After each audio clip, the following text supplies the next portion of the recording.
Di sini saya akan menjelaskan mengenai landasan dalil dan juga konsep keluarga dalam pandangan Islam. Untuk landasan dalil, dan berikanlah kepada keluarga-keluarga yang dekat akan haknya, kepada orang miskin dan orang yang dalam perjalanan, dan janganlah kamu menghambur-hamburkan hartamu secara boros. Quran Surat Al-Isra ayat 26. Lalu selanjutnya ada konsep keluarga dalam pandangan Islam. Konsep keluarga dalam pandangan Islam mempunyai arti yang tidak kecil. Bahkan Islam menaruh perhatian besar terhadap kehidupan keluarga dengan meletakkan kaidah-kaidah yang arif guna memelihara kehidupan keluarga dari ketidakharmonisan dan kehancuran. Melalui interaksi itu, anak sebagai anggota keluarga memperoleh pengetahuan, keterampilan, pengalaman, tumbuhnya emosi dan minat, mengenal nilai-nilai, terbentuknya sikap dan memperoleh ketentraman. Langgulung 1995-348. Keberadaan anak dalam suatu keluarga menjadikan keluarga itu terasa hidup, harmonis, dan menyenangkan.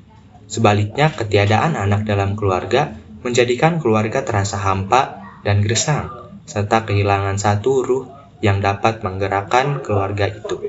Al-Hashimi 1997-199. Keluarga adalah batu pertama untuk membangun istana masyarakat muslim dan merupakan madrasah iman yang diharapkan dapat mencetak generasi-generasi muslim yang mampu meninggikan kalimat Allah. Terima kasih. Assalamualaikum warahmatullahi wabarakatuh. Assalamualaikum warahmatullahi wabarakatuh. Saya Risma Dila dari kelompok 2 akan menjelaskan bagian kedua, yaitu pendidikan keluarga sebagai landasan kepribadian. Dalam poin pertama, perbedaan kesempatan dalam mendapatkan pendidikan yang tepat membuat manusia sebagai individu mengalami perbedaan dalam mengembangkan potensi dirinya. Lalu juga pendidikan merupakan aspek penting dalam membentuk generasi mendatang. Pendidikan juga senantiasa menstimulir dan menyertai perkembangan umat manusia. Bagian kedua yaitu tujuan keluarga, tujuan pendidikan keluarga. Tujuannya adalah upaya sadar yang dilakukan oleh sebuah anggota keluarga untuk anggota keluarga yang lain dalam menyiapkan anggota keluarganya agar hidup lebih baik. Selain itu juga memelihara keluarga dari api neraka, beribadah kepada Allah Subhanahu wa Ta'ala, dan membentuk akhlak mulia. Saya Naisha Kirani di sini akan menjelaskan fungsi lembaga-lembaga pendidikan keluarga. Dalam buku Dasar-Dasar Kependidikan Fuad Ihsan pada tahun 1996 menyatakan bahwa keluarga sebagai lembaga pendidikan pertama dan utama bagi anak dan memiliki fungsi-fungsi elementer yang seoptimal mungkin. Fungsi-fungsi keluarga sebagai lembaga pendidikan dasar tersebut antara lain sebagai: yang pertama, keluarga harus menjadi lingkungan pertama dan utama dalam memperoleh pengalaman pertama anak, karena akan memberi warna bagi perkembangan atau pertumbuhan anak kelak. Yang kedua, iklim, kehidupan dan suasana emosional. Pendidikan di lingkungan keluarga perlu diupayakan agar anak mempunyai kematangan emosional yang baik dan seimbang.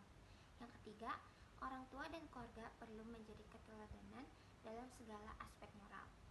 Dengan melihat dan merasakan keteladanan yang ada di sekitar anak, maka moralitas anak akan tumbuh berkembang dengan baik.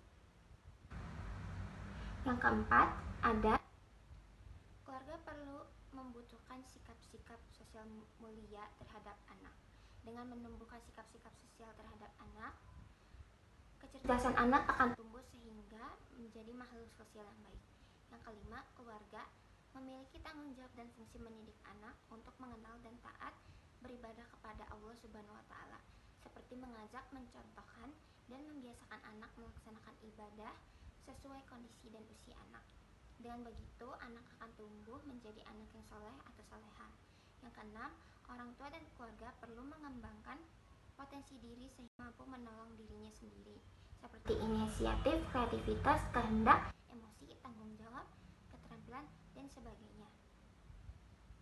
Yang ketujuh, peran ayah dalam keluarga sebagai sumber kekuasaan pendidikan anaknya tentang manajemen dan kepemimpinan, memberikan pendidikan komunikasi terhadap sesamanya, dan memberi perasaan aman dan perlindungan. Dengan begitu, ayah memberikan pendidikan sikap yang bertanggung jawab dan waspada.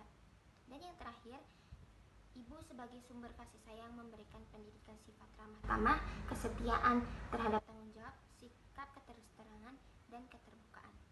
Sekian materi tentang fungsi lembaga pendidikan keluarga yang bisa saya sampaikan.